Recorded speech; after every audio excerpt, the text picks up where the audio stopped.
Hello and welcome to livealittlehigher.com. This week we begin the last book of the Torah, the fifth book. It's called the Book of Devarim, Deuteronomy. It's also known as the Book of Numbers, and it also is known as the Mishneh Torah, which means like the repetition of the whole Torah.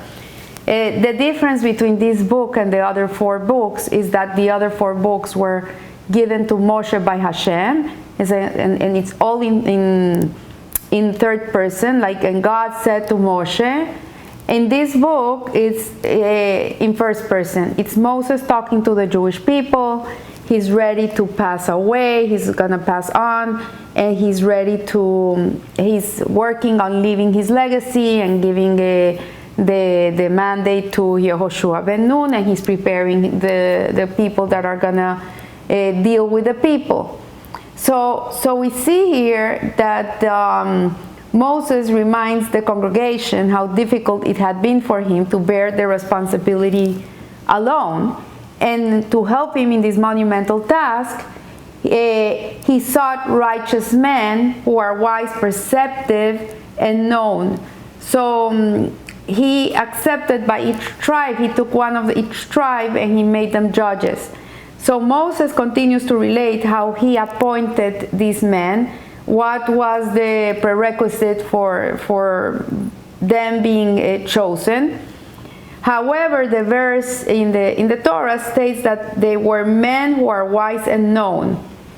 So the missing adjective of perceptive is not in this phrase, and that would come to make us think that these men lacked perception. So there's two levels of perception. One of them is wisdom, is chokhmah. The other one is called binah, is understanding. And these are two of the attributes that we have in our intellect. It's our intellectual attributes, the way that the brain works. You first have wisdom, then you have understanding, and then you have knowledge. So chokhmah, wisdom, is chokhmah, the potential of something. And this is the power that inspires innovation. This is where creativity comes from, intuition comes from. It's something that is like, it's there, and it's very ethereal, and it can just like disappear just as it comes. So it appears like a flash of light, and it's really something from nothing, yesh me'aim. And in contrast, understanding, which is the second level that we're talking about, is binah, it's understanding.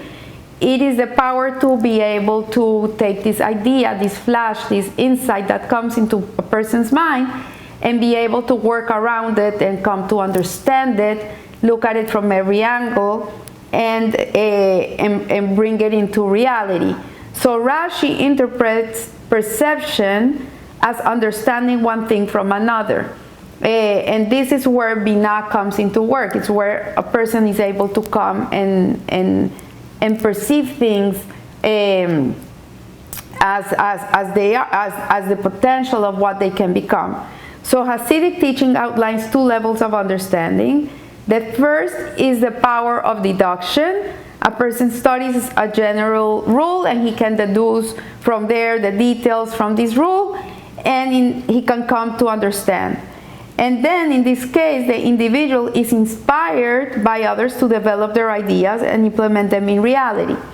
He does not innovate any new ideas. So a person that is able to bring ideas into the world that come from this deductive mechanism that we have really don't come from a person's chokhmah. They are just like they just appear from this capacity to be able to understand something from nothing. So this level of perception sufficed, for example, Bezalel, who was the architect of the tabernacle. He didn't create anything out of nothing. He didn't create anything that came from his imagination, his creativity. He just took the word of God, and God told him to do the beams in this way and the curtains this way, and he just followed orders. So he deduced the specific form of the vessels from the general measurements that he receives from Moses, and this is relatively a low level of perception. there's a second higher level of perception, which is the ability to understand from meditating on something.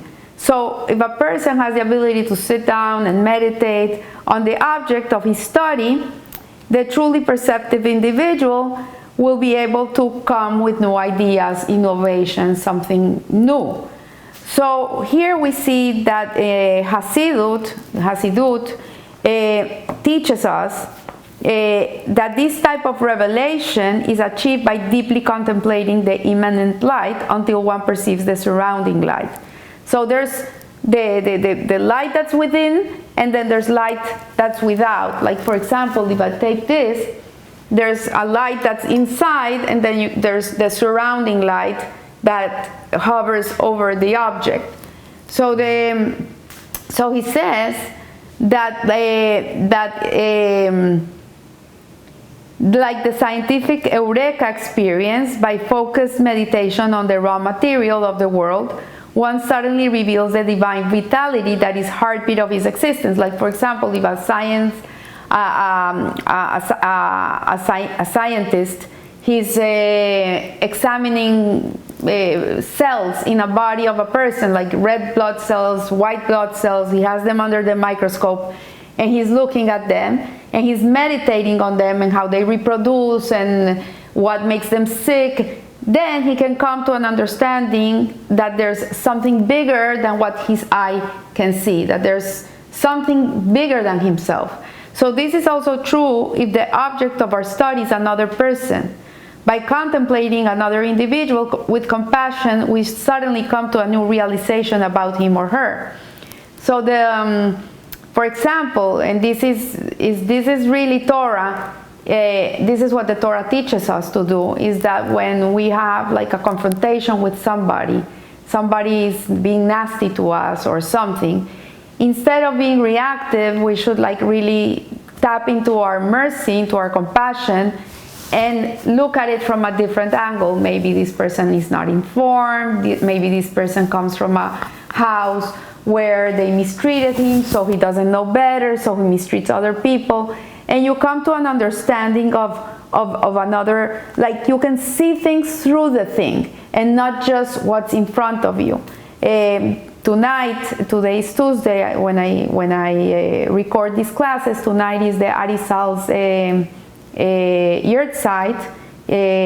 He was an incredible Kabbalist of the 16th century in Tzfat, Rabbi Isaac Luria. And the Arizal, for example, he was so perceptive that he perceived previous incarnations of the individual soul. So he was a person that someone came to him with a problem, and he could even see that the problem was rooted in a previous life. He could see why this problem was continuously following him. So the perception is a profound ability to understand the mysteries of the human psyche. And not everybody has this ability. But we can all develop it. That's the beauty of it. So what Moses was looking for was men that were perceptive, that they could meditate on the person as a whole, like a holistic, look at a person in a holistic way, not just like attack the problem. So the judges were wise. They were very well versed in Torah. They were Talmid Hacham. They were righteous people. They were very worthy of their role. They were virtuous. They were bal mitzvot. They were always doing good things, but they lacked the ability to penetrate the psyche of those who approached them. And we see this a lot. We see a lot of people that go to a rabbi or go to a mentor, or go, not the mentor, because a mentor is a person that really has this perception, but sometimes people go and get advice from a rabbi, and sadly the rabbi is lacking this quality, which is really very important for a person that is giving counsel to others to have, because you cannot see the problem just here. You have to look at the whole picture and assess the person. So the judges could not modify their responses to reflect the deeper needs of those under their authority. So Torah knowledge give us, this is what learning Torah should do for a person, is that it should take us to a place where we can rectify, refine our character traits and our righteous actions, and these are very important virtues that every person in the world really should cultivate, especially people who are in places of power, like teachers, parents, bosses, the security guard in a place. We all should develop this quality. However, these qualities, these virtues of righteousness and good character traits are not enough to make a good counselor. Not everybody is a good mentor. Not everybody can listen to a person. And I taught in the class last week of this month of Av that the sense of the month of Av is really the hearing, to be able to listen to others.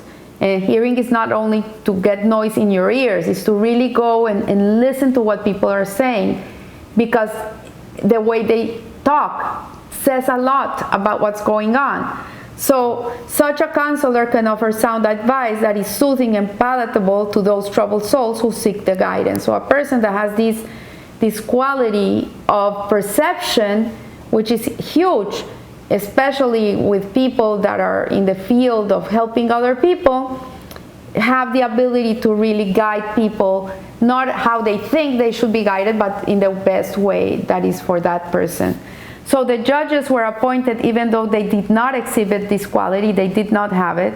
Perception may be dispensable in a judge or a rabbinic authority, and such individuals must judge according to the reality that they see. A counselor, on the other hand, should carefully nurture the essential quality of perception. And Moses sought wise men who are also perceptive, those who can accomplish that dual task of being righteous and at the same time caring.